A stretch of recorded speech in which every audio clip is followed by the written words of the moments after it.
test program generation. Okay, how this test program generation? What is this test program generation? So this test program contains a sequence of instructions that a tester would follow to conduct the testing. So as an example, they said with some example here, a simple sequence of events will be apply power, clock, and vector to input pins, strobe output pins, and compare output signals with stored expected responses. So here what they have treated here is, as an example, they have taken some sequence of input, some binary input or something. Okay, that can be applied as an power or clock or vector to input pins or else strobe output pins, or it can compare with the output and store the expected responses also. The modern tester provides a choice of input signal waveforms, mask output signals, sense high impedance state, and have variety of sophisticated capabilities. So when we have a modern testers, okay, that can provide with the input waveform signals, mask outputs signals. Mask output in the sense it can be masked. That is what the outputs are said to be masked. Masked in the sense initially the device is going to have some not operation signals. Okay.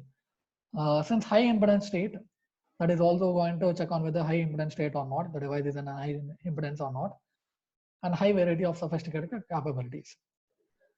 Next one, since tester differs in their capabilities of programming languages, test program generations, TPC, commonly generates and tester independent program which can be customized to any specific AT. So what happens in the automatic test pattern generation, what happens? That should be compatible to specify for the automatic test equipment also. Okay, automatically it has to check each and every input sequence and it has to give the response of the output also. So since software simulators use design verification differs from ATE in their handling of signals, formats, logical values, timing, etc. So in this what happens, the software simulators what happens, they'll be checking with the logical values, timings of their signal format. Vector editors are useful tool during the test programming. So vector editors are useful for the tools, that is what, for the testing programming. And next one, test data analysis. Okay, test data analysis. So test data obtains from ETE server services through three responses. Okay, so it gives within three responses. First one, accepts or rejects the device under test. Okay, ETE firstly what happens, it is going to accept the or reject the device under test operation. Second one, it provides a useful information about the fabrication process. Okay, if there is any problem in the fabrication process or wafer or probe process, what happened, that is going to give the required information. Third one, it gives within provide informations about the design weakness.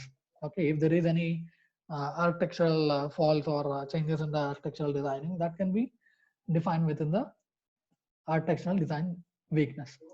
Analysis of test provides information on device quality due to random variations in the fabrication process. Speed characteristics of device vary. So after all these analysis can be done based on the test data itself. Okay, why? Because the analysis is going to show what is that performance and what is the quality of output responses. Okay, device responses, that is going to show over there. So this is due to random variations in the fabrication process and speed characteristics.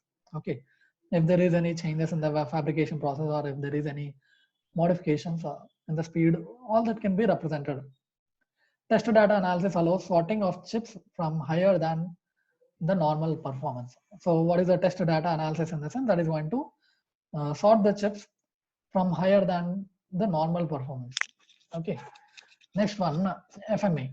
Okay, failure mode analysis. Failure mode analysis. So failed devices produce a future information of improving the VLSI processing.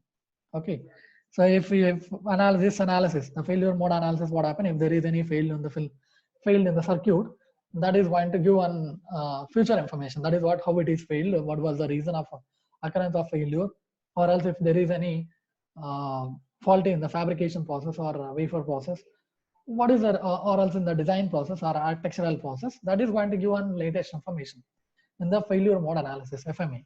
Okay, failing devices often shows a pattern of repeated failures. So this is going to show the repeated failure patterns. Okay, the causes of these failures can point to weakness, sensitivity to process, variations in the design, such as information is useful for improving logic and layout design rules. So this is also what happened. This is going to check on with the failures of causes and the weakness of sensitivity of that process and the design variation also. Yeah. So up to here, I will end this class and we'll be continuing in the next class. Thank you. And if anyone not given your attendance, you can type in the group chat. Okay, sir.